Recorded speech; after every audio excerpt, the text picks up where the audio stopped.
What's good? I'm Zamir from XCC Tunes. In this video, I'm going to talk about Cubase 14. Currently, Cubase 14 is on promotion now. It's 40% sale. As you guys can see, there's a lot of awesome deals right now. So for Cubase Pro 14 is only 374, and if you want to upgrade or cross-grade, there's other types of discount as well going on. So go and check them out on Cubase website. Right, so today I'm not going to talk about what are the discount amount and stuff like that. I just want to talk about why you should upgrade or get Cubase 14. Again, I'm going to be talking about Cubase 14 Pro. I've never used Elements or Artist, so I'm not really sure about the features that they have. However, if you're going for Cubase Pro, there's a lot of great features that's awaiting you, right? I've actually used a lot of other DAWs before. I've come from Pro Tools. That's how I cross-grade from Pro Tools to Cubase, and I've never been happier. And then I've tried other DAWs like FL Studio, Studio One, and all that stuff. FL Studio, I still use them. MPC, I still use them. But the main DAW for me is Cubase, alright? So now that Cubase 14 comes with great features such as modulators, beat pattern editors, and all that kind of stuff, I rarely use other DAWs, except for certain features that I like from other DAWs, right? So what I like about Cubase 14 Pro is that the audio recording and editing is superior to other DAWs, alright? So for instance, let me just add an audio track right here.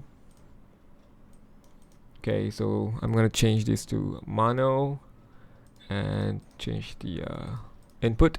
So right now, if I turn on the monitor, I can hear my audio, alright? So let's say I want to record a vocal with effects on. If I want to add my effects, the effects that I usually do, I can go and import the track archive, right? So this is what I usually do, vocal effects. And I'm gonna import all of my effects, right? So I have slapback, reverb, mono delay, quarter note, 8 note. So I can go ahead and just add them here. Slapback, I can hear the audio, reverb, test, okay?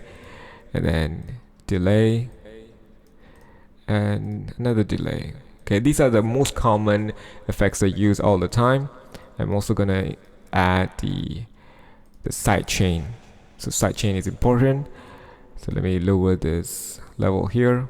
Okay, so I like this effect now. I'm just gonna go ahead and record the audio. I want to be able to hear the effects here. So I've turned on the monitor and I'm gonna record something now. XCC Tunes, subscribe to the channel. Okay, I don't know what I have to say. So I have recorded the audio and I was able to hear the monitoring effects, right? But when I play back, there are no audios. The reason is because I've turned on the monitoring effects, right? So if I turn this off, access the tunes, subscribe to the channel. Okay, now I can hear the audio with the effects on. However, there is other function that you can use. You can actually turn on the tape machine style and all that kind of stuff, but I don't like to use that. Okay, all I do is just duplicate this track. So I'm going to press Ctrl Alt D. This is the duplicate without the data. This is my shortcut for this duplicate. So you can see I have monitoring turned on for both of these tracks. I'm going to turn off one of the monitoring, so I will be only hearing the monitor, the effects from this main track, this track above here. The one below is not turned on. Okay, so now if I record the vocal here, access the tunes, subscribe to the channel. Access the tunes, subscribe to the channel. So what happens now is that I was able to hear the audio with the effects on this track, but I'm playing back from this track. Access the tunes, subscribe to the channel.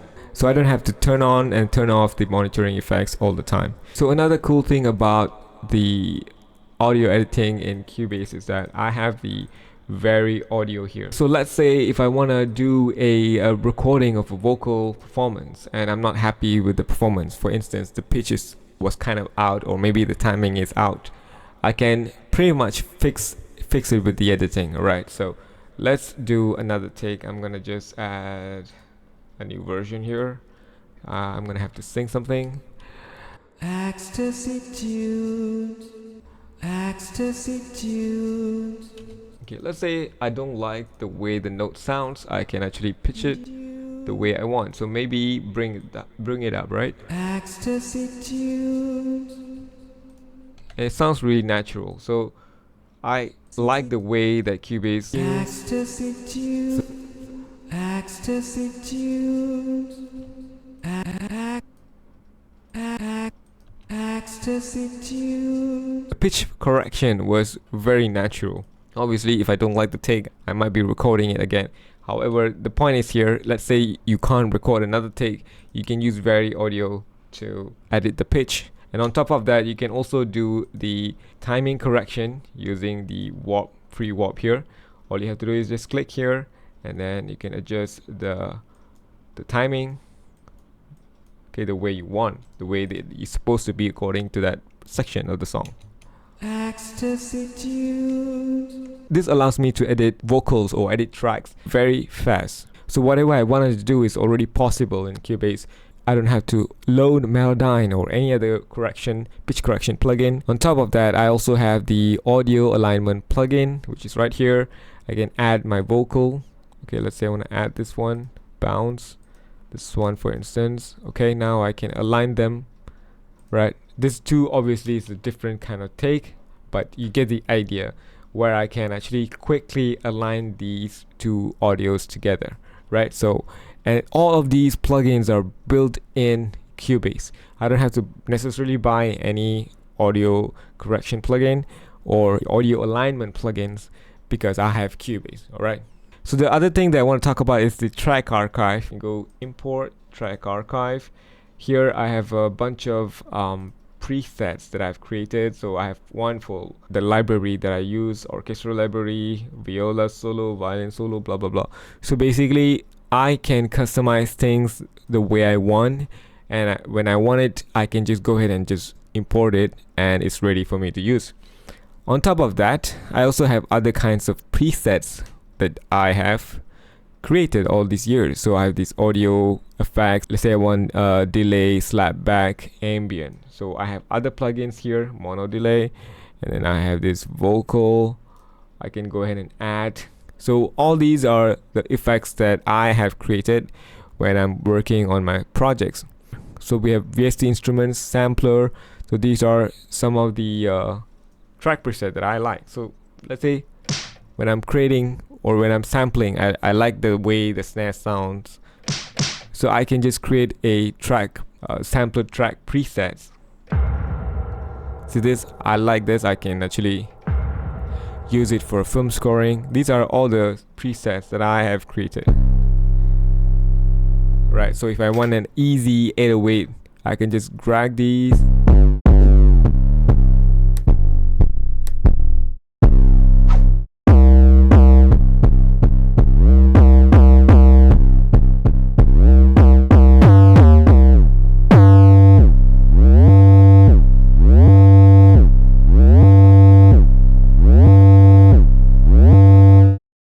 So these are all the things that I have created so far. So I have this winds.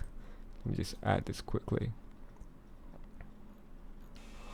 Okay, so these are the winds track that I have created. So I use this with the Iconica sketch, right? So I have this piccolo.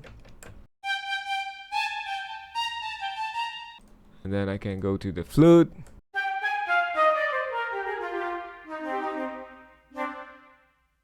I have this oboe,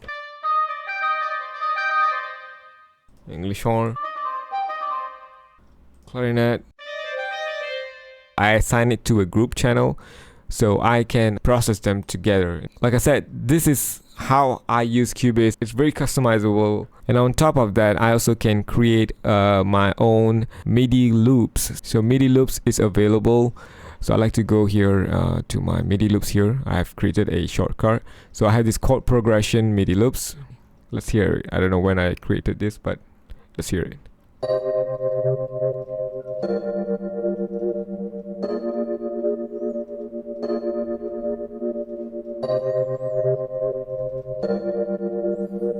Okay, so if I like this one, I'll just quickly drag it to my project window, and now it's ready for me to work. And yeah, let's go and try some other stuff here. Chord progression.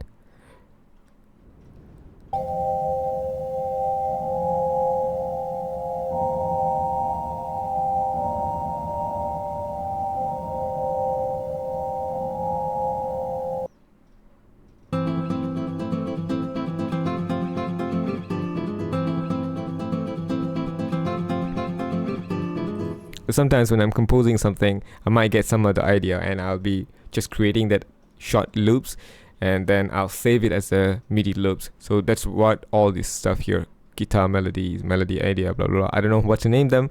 Okay, so that's MIDI loop. Okay, so now I talked about audio editing, I talked about MIDI stuff, and now I'm going to talk about mixing stuff. All right, with Cubase you have 4 mix console. All right, so you have the main one, and you can go to the mix console 2, and maybe you just want to see a group track here. All right, and then you can also have just the effects track here.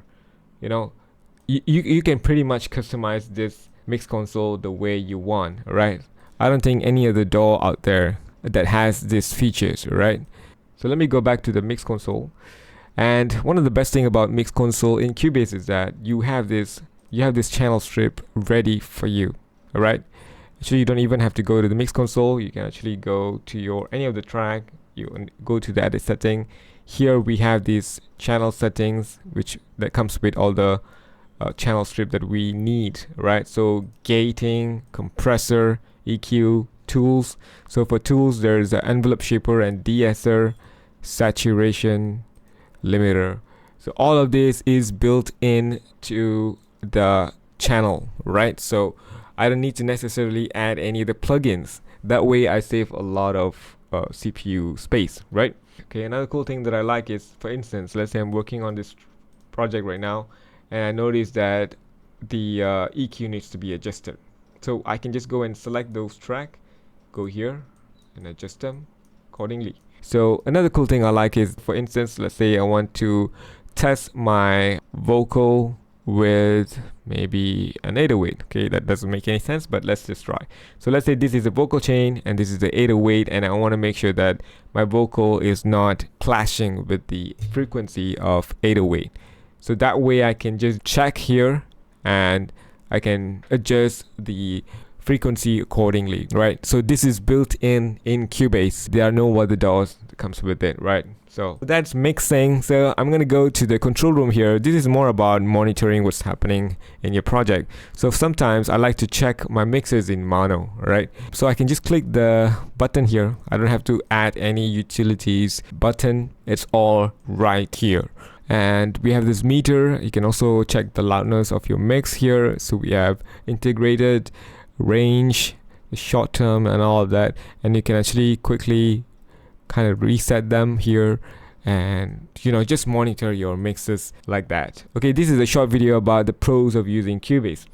Obviously I've made a video before about comparing it with other DAWs. The reason is not to bash Cubase. I just want to say that I would prefer if I have those features in Cubase, but Cubase is perfect already. It's about 99% perfect. So that's just 1% that I would prefer to have some features from other DAWs. But I'm not going to say that Cubase is unusable because they don't have that features. That's not what I'm trying to say. It's just that other features, the features in other DAWs is kind of cool. So it'll be great if it's implemented in Cubase as well, right? So go ahead and upgrade, buy, cross-grade, do whatever you want. Make sure you get Cubase Pro 14. So thank you so much for watching. I'll see you in the next video.